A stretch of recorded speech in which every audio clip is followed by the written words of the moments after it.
Hi, creatures of YouTube. Hello.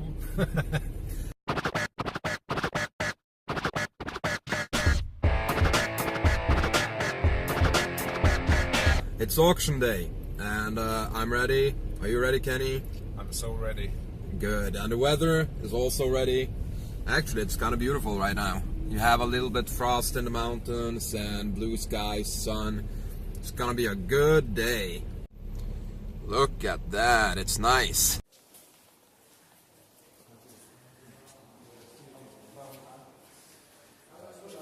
Woo! Guys, wow, what a day. Kenny's here. Really tired, man. Oh yeah, it was a hard day. A lot of work. Not to mention, we had to sell it, we had to truck drive it, we had to help people load it, we had to, yeah.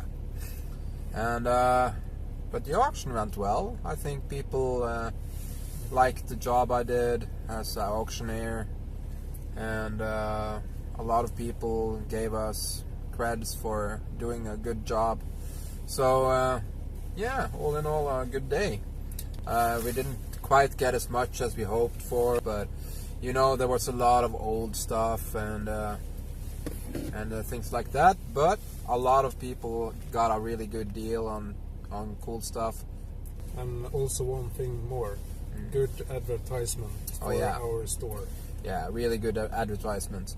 Also, maybe some people want to bring what they found into our shop to sell it there. Yeah. So now the biggest work is done. We still have a few container units that's not been emptied, but they'll be around tomorrow to empty them. So when I'm done there tomorrow, then I'm off for the weekend. Also, me and Kenny missed the ferry, so we have to wait for 30 minutes for a new one.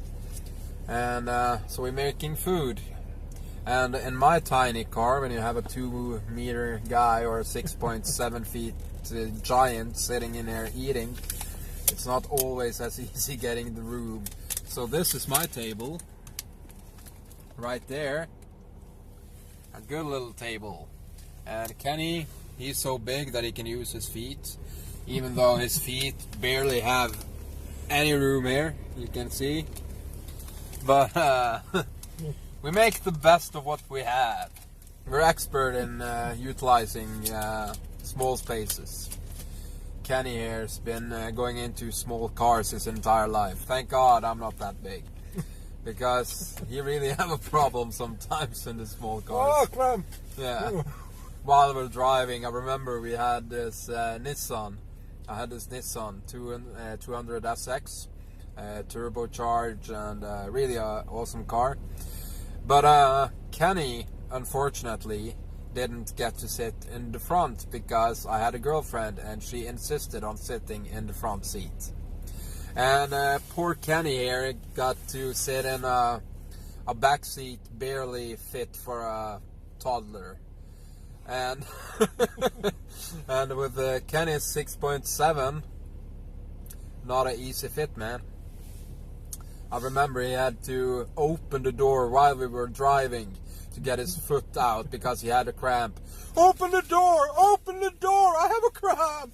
Yeah, it was funny like hell. Not for Kenny though, but for us others it was really funny. I got nightmares. So. You still got nightmares? We had so many funny car stories, man. Remember when we had the Volkswagen Caravelle? First, the Volkswagen bus story. I used to have a Volkswagen bus, and it was made to be like 7-seater or something. We had 2 seats in front. Then there was a sofa right behind our back, and then there was another sofa on the opposite side. 8-seater it had to be. Yeah, 8-seater. No, that was a 2-man's. Yeah, the one behind was a 2-seater. Yeah, and there was also a table in the middle. So me and Kenny was going on vacation. We spent all our money the first night on a party. And in Oslo is a shitty, expensive town. So if you're in Norway on holiday, just forget drinking in Oslo. Just forget it. Don't even think about it. Just don't think about drinking in a Europark. No, it's cheaper actually. In a way. It's cheaper drinking in a Europark. Europark is this parking facilities for cars, and we thought it was a good idea to park there, and then have Vorspiel there. And we started drinking there, and then we went out of town, and then we figured out that the parking facilities closed at night. And there we were with me, Kenny, a friend of mine, a really cool chick named Elizabeth, and where the fuck do we go? So we go to the closest hotel, and in the hotel there was like one room that was free. What happened was that we had to pay like 5,000 for a night or something for business class. We had like 20 more days of vacation.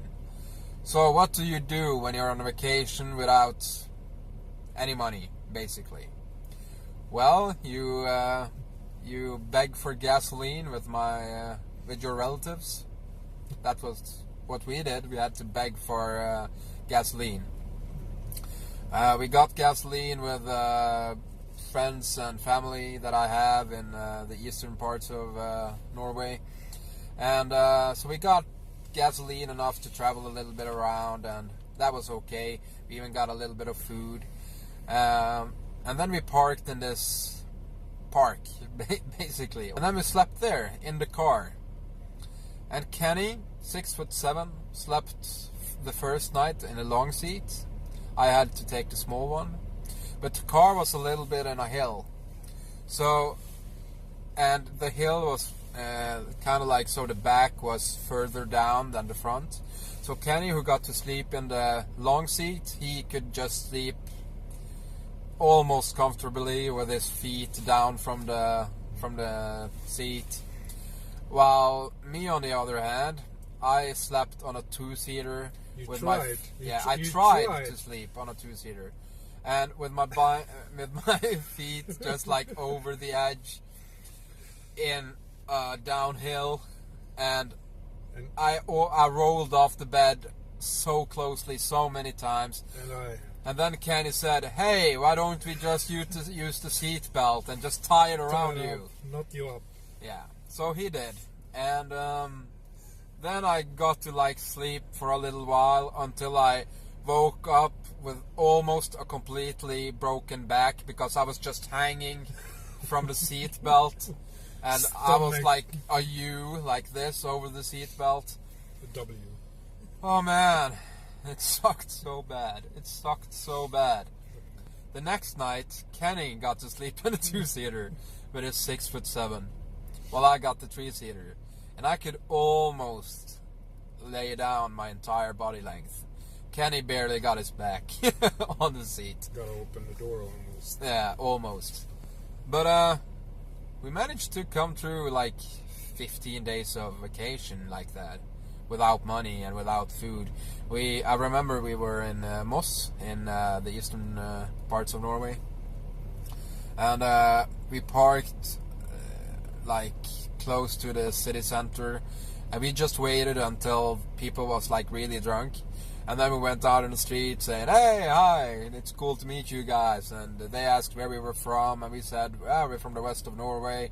And then they said, "Oh, cool, where do you stay?" And we're like, "There," in this Volkswagen bus, you know. And people were like, "Really?"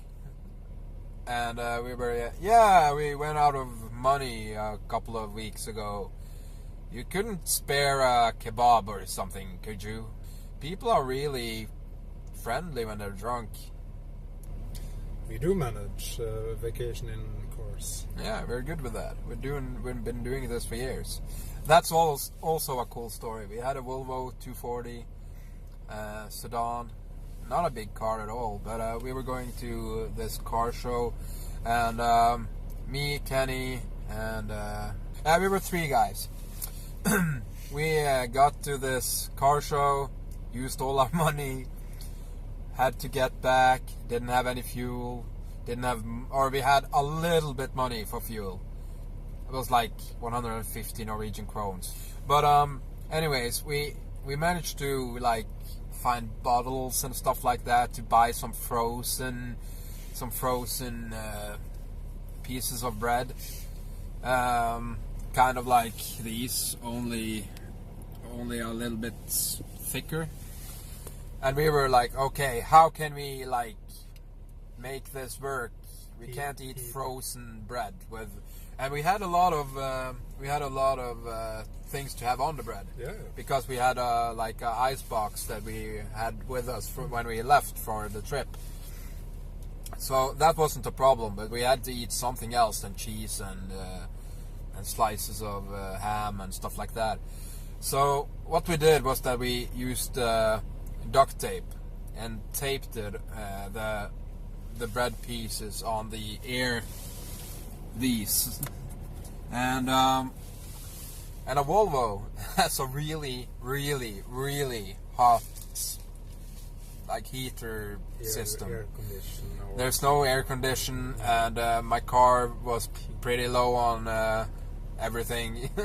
And when we were driving like really fast, really high RPMs, and the car was hot like crazy. So we just turned them up on full, and opened up the windows all the way up because it was summer. And actually, within like 20 minutes, the bread pieces were actually not only were they not frozen anymore, they were done. I mean, like, they were crispy.